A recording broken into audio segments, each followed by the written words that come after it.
ওম নমো ভগবতে বাসুদেবায় নমো। জয় শ্রীকৃষ্ণ। রাধে রাধে।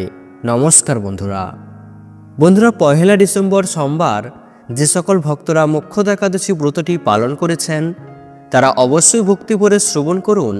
এই মোক্ষদ একাদশী পালন করলে তার পরের দিন অর্থাৎ দ্বাদশীর দিন অবশ্যই যদি এই মোক্ষদা একাদশীর পালন কার্যটি আপনারা সঠিক নিয়মে তার পরের দিন করতে পারেন, তাহলে আপনার এই মোক্ষদা একাদশী ব্রতটি সুসম্পূর্ণভাবে পালন করা হবে। আর যদি আপনারা পহেলা ডিসেম্বর সোমবার যারা মোক্ষদা একাদশী ব্রতটি পালন করেছেন তার পরদিন যদি আপনারা পালন কার্যটি না করেন, তাহলে অবশ্যই এই মোক্ষদা একাদশী ব্রতের কোনো পুণ্য ফল আপনারা অর্জন করতে পারবেন না। মোক্ষদা একাদশী খুবই গুরুত্বপূর্ণ একটি একাদশী বন্ধুরা।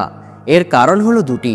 প্রথমত, এটি হলো বছরের শেষ একাদশী, আর দ্বিতীয়ত এই দিনেই ভগবান শ্রীকৃষ্ণ অর্জুনকে উদ্দেশ্য করে সমগ্র মানব জাতিকে ভগবদ্গীতার অমৃত উপদেশ প্রদান করেছিলেন, যার জন্য বন্ধুরা এই মোক্ষদা একাদশীকে গীতা জয়ন্তীও বলা হয়ে থাকে। বন্ধুরা, এই মোক্ষদা একাদশীতে ভগবান শ্রী দামোদরের পুজো করা হয়। যে পিতৃপুরুষেরা নিজ নিজ পাপে অর্ধজনী প্রাপ্ত হয়েছে, এই একাদশী ব্রত পালনের পূর্ণ ফল বিন্দুমাত্র তাদেরকে দান করলে তারাও মুক্তি লাভের যোগ্য হয়। এছাড়াও বন্ধুরা, এই একাদশীর মাহাত্ম্য কথা বা ব্রত কথা শ্রবণ করা মাত্রই সেই ব্যক্তি বাজপেয় যজ্ঞের ফল লাভ করেন। তাই প্রত্যেকের উচিত সকল পাপ ক্ষয়কারী ও সকল দুঃখ বিনাশী এই পবিত্র মোক্ষদা একাদশী ব্রত পালন করা। এছাড়াও বন্ধুরা, যে শ্রদ্ধাবান ব্যক্তি এই ব্রত পালন করেন তার জীবন থেকে সকল প্রকার দুঃখ দারিদ্রতা কষ্ট দূর হয়। তাই বন্ধুরা, এই দিনটি ভগবান বিষ্ণুর উপাসনার জন্য উৎসর্গীকৃত। তাই আজ অনেক কৃষ্ণ ভক্তগণ একাদশী ব্রত পালন করেছেন, ভগবান বিষ্ণুর উদ্দেশ্যে পূজা দিয়েছেন। তাই বন্ধুরা, আপনারা যদি আজ এই মোক্ষদা একাদশী ব্রত পালন করেন, তাহলে অবশ্যই তার পরদিন এই মোক্ষদা একাদশীর পালন কার্যটি অবশ্যই আপনাদের করা অনিবার্য। না হলে আপনারা এই একাদশী ব্রতের কোনো পূর্ণ ফল অর্জন করতে পারবেন না, আপনার এই ব্রতটি অসম্পূর্ণ থেকে যাবে। তাই যারা এই উপবাস করেছিলেন তারা অবশ্যই পরের দিন কিভাবে পালন করবেন তা অবশ্যই ভক্তি ভরে শ্রবণ করুন। 2রা ডিসেম্বর মঙ্গলবার পালনের দিন রয়েছে। এই পালনের সময়টি কখন রয়েছে, কটা থেকে কটার মধ্যে রয়েছে, তা জানতে অবশ্যই ভিডিওটি শুরু থেকে শেষ পর্যন্ত মনোযোগ সহকারে দেখতে থাকুন। তাই বন্ধুরা, এই সব কিছুই আপনাদের সাথে আজকের এই ভিডিওতে বিস্তারিতভাবে আলোচনা করা হবে। তাই অবশ্যই আমার প্রিয় সকল কৃষ্ণ ভক্তগণ ভিডিওটি ভক্তি ভালোবাসা শ্রদ্ধার সহিত অবশ্যই শ্রবণ করবেন। আর এই চ্যানেলে নতুন হয়ে থাকলে দয়া করে চ্যানেলটি সাবস্ক্রাইব করবেন, কারণ পরবর্তী সময়ে এই ধরনের নতুন নতুন ভিডিও বা তথ্য পাওয়ার জন্য। এবং ভিডিওটিতে ভক্তি ভালোবাসা শ্রদ্ধা দিয়ে একটি লাইক করবেন, আর কমেন্টে অবশ্যই জয় শ্রীকৃষ্ণের জয় অবশ্যই লিখবেন। আমাদের হিন্দু ধর্মের সমস্ত একাদশীর আলাদা আলাদা মাহাত্ম্য রয়েছে, ঠিক তেমনই এই মোক্ষদা একাদশীর একটা আলাদাই মাহাত্ম্য রয়েছে। এই মোক্ষদা একাদশী তিথিতে ভগবান শ্রী হরিবিষ্ণুর আরাধনা করলে জীবনের সবথেকে বড় সংকট দূর হয়।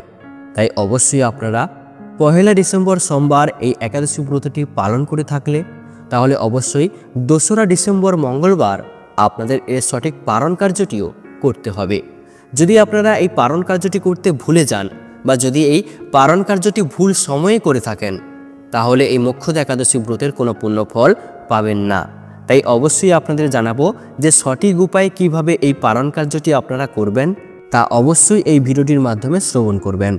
বন্ধুরা, আমাদের সনাতন ধর্মে যত প্রকার ব্রত রয়েছে তার মধ্যে সবথেকে শ্রেষ্ঠ ব্রত হচ্ছে এই একাদশী ব্রত। এটি ভগবান শ্রী বিষ্ণুর অত্যন্ত প্রিয় দিন। যেমন ধরুন, সোমবারে মহাদেবের দিন, বৃহস্পতিবার মা লক্ষ্মী দেবীর দিন, শনিবার শনি দেবতার দিন, মঙ্গলবার শ্রী বজরংবলীর দিন। ঠিক তেমনি এই একাদশীর দিনটি হলো ভগবান শ্রী বিষ্ণুর অত্যন্ত প্রিয় একটি দিন। আর এই একাদশীর দিনটি যেই বারই হোক না কেন, যেই দিনই হোক না কেন, ওই দিনটি ভগবান শ্রী বিষ্ণুর অত্যন্ত প্রিয় দিন। তাই যদি কোনো ভক্ত একাদশীর দিনে ভক্তি সহকারে ব্রত উপবাস করে ভগবান শ্রী বিষ্ণুর পুজো করতে পারে, তাহলে সেই ব্যক্তির জীবন থেকে সকল প্রকার পাপ দূরীভূত হয় এবং ভগবান শ্রী বিষ্ণুর কৃপা লাভ হয়। আর যে ব্যক্তির ওপর ভগবানের কৃপা থাকে সেই ব্যক্তির জীবন থেকে সকল প্রকার অশুভ বাধা কেটে যায় এবং জীবনে অখণ্ড সৌভাগ্য প্রাপ্তি হয়। তাই অবশ্যই এই মোক্ষদা একাদশী ব্রত পালনের ফলে ভগবান বিষ্ণু খুবই প্রসন্ন হন এবং তার আশীর্বাদে ব্যক্তির জীবন থেকে সকল প্রকার পাপ, দুঃখ, দারিদ্রতা, কষ্ট নিমেষেই দূর হয়। তাই হিন্দু শাস্ত্র অনুসারে একাদশীকে পুণ্যতিথি হিসেবে মনে করে এই একাদশী ব্রত পালন করা হয়। এই দিনে জীবনে পুণ্য লাভের আশায় যে কেউ একাদশী ব্রত পালন করতে পারেন। এই একাদশীর দিনটি ভগবান শ্রীকৃষ্ণের অত্যন্ত প্রিয় একটি দিন, আর এই দিনটি ভগবান বিষ্ণুর উপাসনার জন্য নিবেদিত হয়। এই দিনে প্রার্থনা এবং মন্ত্র উচ্চারণ করা হয় এবং সর্বব্যাপী সমৃদ্ধির জন্য, তার আশীর্বাদ প্রার্থনা করার জন্য ভগবান বিষ্ণুর প্রশংসায় পুজো করা হয়। তাই বন্ধুরা, অবশ্যই এবার শ্রবণ করে নিন যে এই 2রা ডিসেম্বর মঙ্গলবার এই মোক্ষদা একাদশীর পারণ কার্যটি কখন করবেন। মোক্ষদা একাদশীর পারণের সময় 2রা ডিসেম্বর 15ই অঘ্রাণ সকাল 9টা 38 মিনিটের মধ্যে। এই সময়ের মধ্যে আপনারা যদি এই মোক্ষদা একাদশীর পারণ কার্যটি সুসম্পূর্ণ করতে পারেন, তাহলে আপনারা এই ব্রতের পুণ্যফল অর্জন করবেন।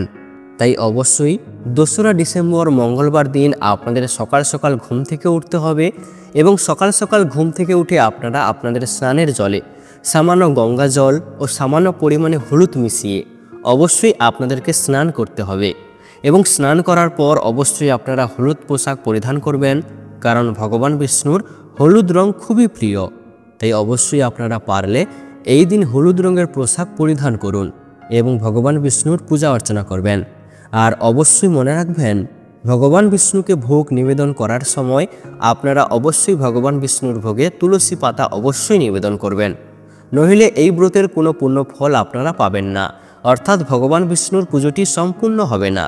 আর অবশ্যই দ্বাদশীর দিনে অর্থাৎ একাদশীর পারণের সময় একাদশীর পারণ মন্ত্রটি উচ্চারণ করে অবশ্যই পারণ কার্যটি করবেন, তবেই আপনারা একাদশীর পূর্ণ ফল অর্জন করবেন।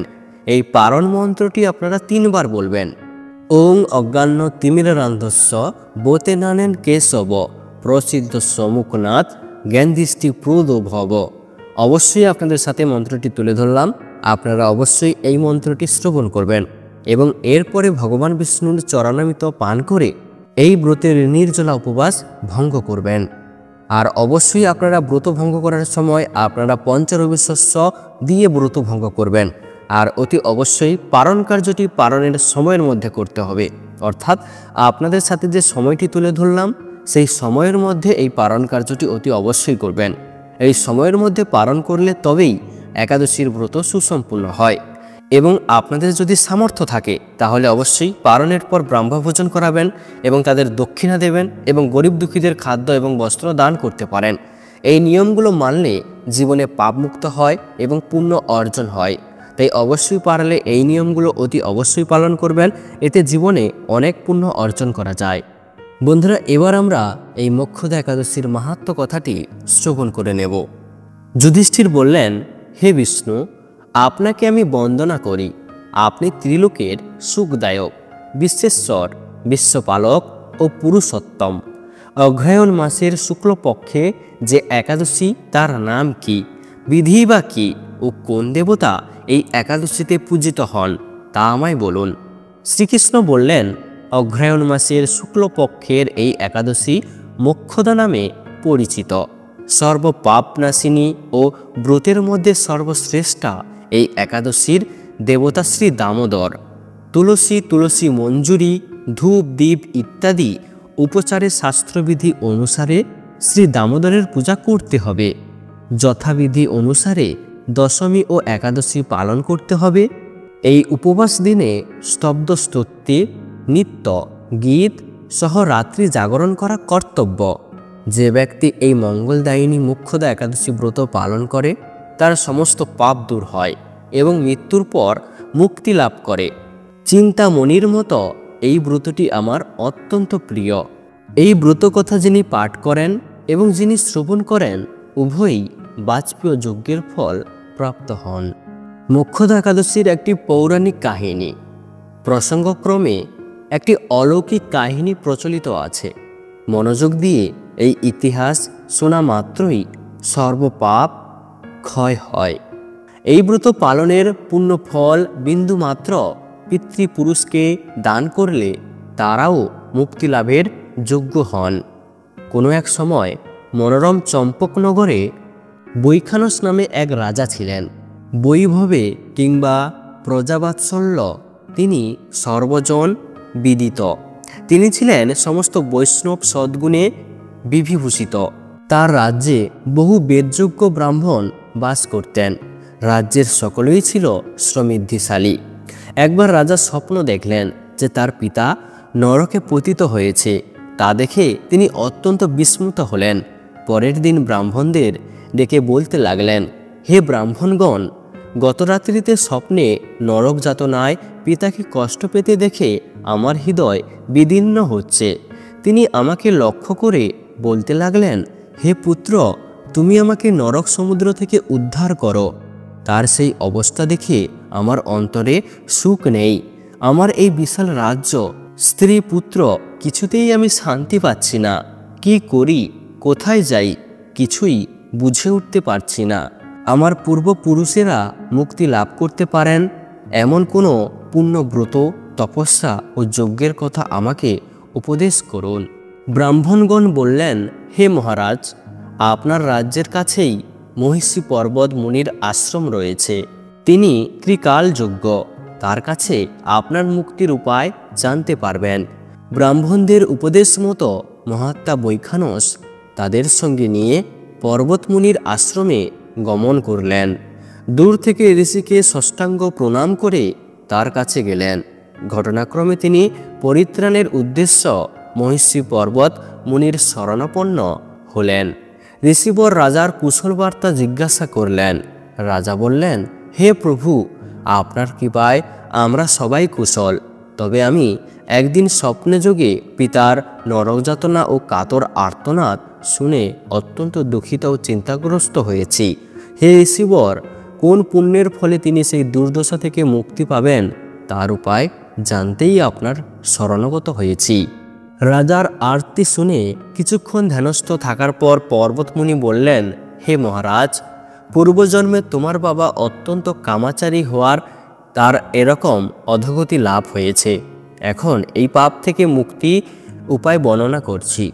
ঋষিবর জানালেন, অগ্রহায়ণ মাসের শুক্লপক্ষের মোক্ষদা একাদশী পালন করে সেই পুণ্য ফল পিতাকে প্রদান করো। সেই পুণ্যর প্রভাবে তোমার পিতার মুক্তি লাভ হবে। সেই পবিত্র তিথির আবির্ভাবে রাজা স্ত্রী পুত্রদের নিয়ে যথাবিধি মোক্ষদা একাদশী ব্রত পালন করলেন। মুনির কথা শোনার পর রাজা নিজ গৃহে ফিরে এলেন।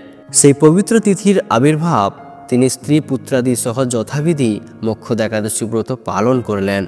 ব্রতের পুণ্যফল পিতার উদ্দেশ্যে প্রদান করলেন। ওই পুণ্যফল দানের সঙ্গে সঙ্গে আকাশ থেকে পুষ্পবৃষ্টি হতে লাগলো। হে পুত্র, তোমার মঙ্গল হোক। এই বলতে বলতে বৈখানস রাজার পিতা নরক থেকে মুক্ত হয়ে স্বর্গে গমন করলেন। তো বন্ধুরা, ভিডিওটি আজ এই পর্যন্ত। ভিডিওটি দেখে ভালো লাগলে একটা লাইক অবশ্যই করবেন।